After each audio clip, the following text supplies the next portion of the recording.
BSNL সিম activation হচ্ছে first eKYC, তারপরে local, যদি এরিয়ার মধ্যে থাকে লোকাল, না হলে আউটস্ট্যান্ডেন্ট, তারপরে CYMN, তারপরে নন করবে, তারপরে নেক্সটে যাবে।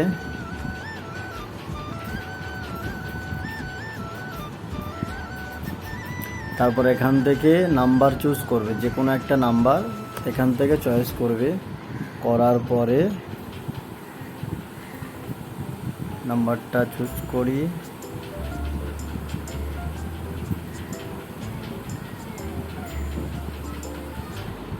যে কোনো নাম্বার এখান থেকে তোমরা চয়েস করতে পারো। এখান থেকে যে কোনো নাম্বার একটা চয়েস করে রিসিভে নাম্বার করে দেবে,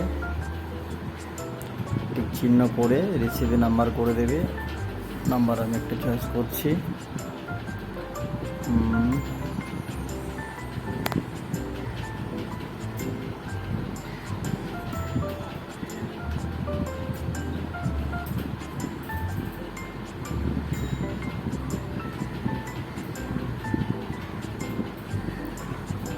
এটাই থাক।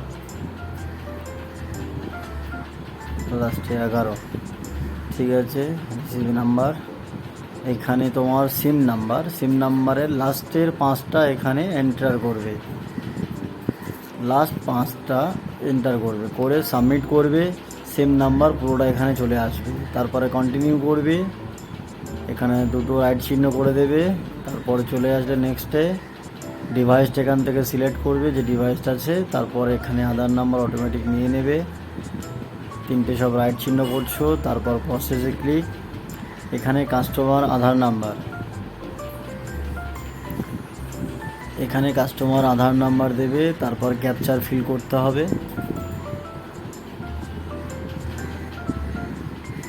কাস্টমার আধার নাম্বার দেওয়া হয়ে গেল। এবার ডিভাইসটা কানেক্ট করছি,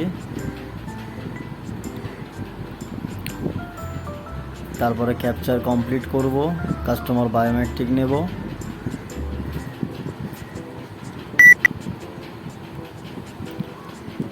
তারপরে সাকসেস অথরিটি করে দিয়ে সাকসেস করে দিলাম। এখানে কিছু করার দরকার নেই, নেক্সট করে দেব। এখানে প্রথমে উপরে ডান দিকে কাস্টমার লাইভ ফটো, কাস্টমারকে একবার মাথাটা ডান দিকে ঘোরাতে হবে, তারপরে আবার সামনে তাকিয়ে চোখ বন্ধ করে তাকাতে হবে, তারপরে ফটো অটোমেটিক উঠে যাবে। এবার ওকে। তারপরে এখানে যেগুলো থাকবে না সেগুলো ফিল আপ করে নিতে হবে। গার্জেনের নামের জায়গায় গার্জেনের নামটা বসিয়ে দিতে হবে, না থাকলে ঠিক আছে, কিছু করতে হবে না। ইমেল আইডি দিতে হবে না। যেগুলো স্টার মার্ক থাকবে সেগুলোকে তোমাদেরকে ফিল আপ করতে হবে।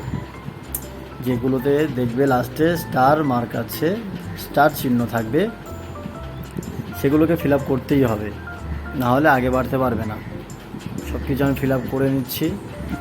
এখানে পিনকোড দিয়ে দিচ্ছি, যেহেতু আমার এই কাস্টমারটা বাইরে, এই কাস্টমারটা আছে মহারাষ্ট্রের কাস্টমার আছে, তাই এর আউটস্ট্যান্ডিং এর টোটালি সব ফিল করতে হবে। নিজের এরিয়ার মধ্যে থাকলে তখন লোকাল থাকছে, লোকাল মেরে দিয়ে তখন অটোমেটিকলি সব এসে যাবে, শুধু হয়তো বাবার নাম আসবে না, এটা একটু ফিল আপ করে নেবে। আর আউট জায়গার কোনো কাস্টমার হলে, অন্য কোথাওর কোনো কাস্টমার হলে তখন এগুলো ফিল আপ করে দেবে। তো সব জায়গাতে ফাঁকা আছে, গ্রামের নামটা শুধু বসিয়ে দিলেই হয়ে যাবে, বেশি কিছু বসাতে হবে না, কারণ শুধুমাত্র গ্রামের নামটাই বসিয়ে দিলেই হবে। সব জায়গাতে আমি গ্রামের নামই বসিয়ে দিচ্ছি।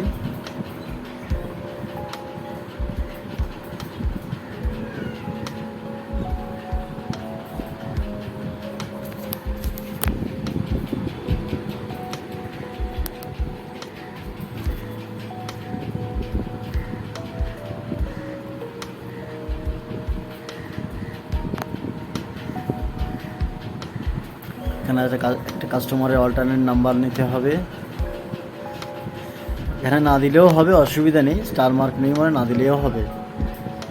নিচেতে এগুলো ফিল আপ করতে হচ্ছে পুরোটা, যেহেতু আমার এটা বাইরের কাস্টমার।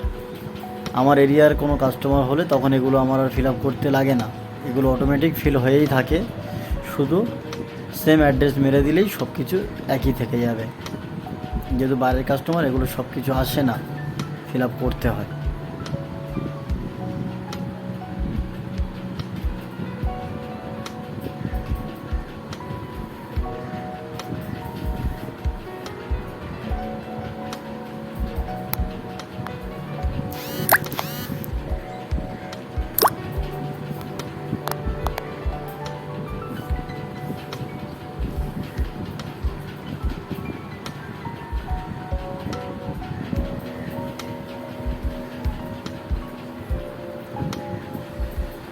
এখানে লোকাল রেফারেন্স কন্ট্যাক্ট নাম্বার যে কোনো একটা মোবাইল নাম্বার এখানে দিয়ে দেবে, তারপরে একটা মোবাইল নাম্বার দিয়ে দেবে বা ওই সেম মোবাইল নাম্বার দিলেও হবে, এটা চেঞ্জ করলেও ভালো।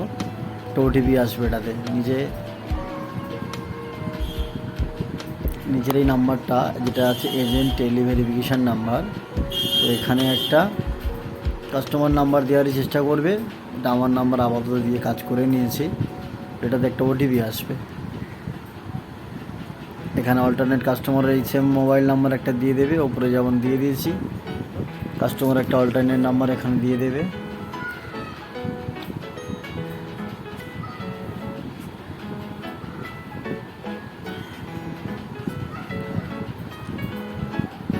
আচ্ছা, আমার এখানে অল্টারনেট নাম্বারটা আবার চেঞ্জ করতে হবে পরে, তো ঠিক আছে। এখানে নাম্বার অফ অন করে দেবে,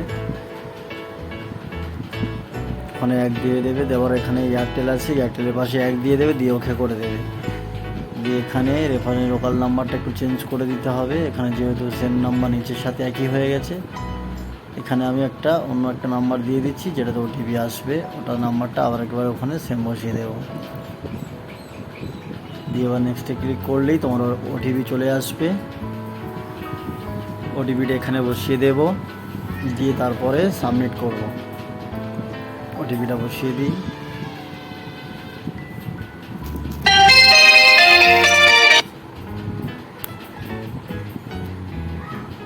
সাবমিট করে দিলাম। দিয়ে এখানে দুটো সবটিক চিহ্ন করে অ্যাগ্রি করে দিলাম, দিয়ে ক্যাপচার ফিল করলাম। এখানে এজেন্ট বায়োমেট্রিক লাগবে, যে এজেন্ট মানে আমার এখানে আছে, যেহেতু আমার বায়োমেট্রিক লাগবে। সাকসেস হয়ে গেল, প্রসেস করে দিলাম, দিয়ে এখানে সাবমিট করলাম। এখানে সাবমিট CAF করে দিলেই শেষ, সাকসেসফুল।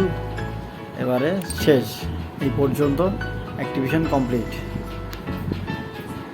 এবার অ্যাক্টিভেশন চেক করতে গেলে যেটা চালু হবে কতক্ষণ পরে বা কী হবে সেটা দেখতে গেলে নিচেই চলে আসবে FRCতে চলে আসলে এখানে দেখবে প্রসেসিং বা পেন্ডিং পড়ে থাকবে, ঠিক আছে। সাকসেসফুল হয়ে গেলে এখানে আন্ডার সাকসেসফুল লেখা উঠে যাবে,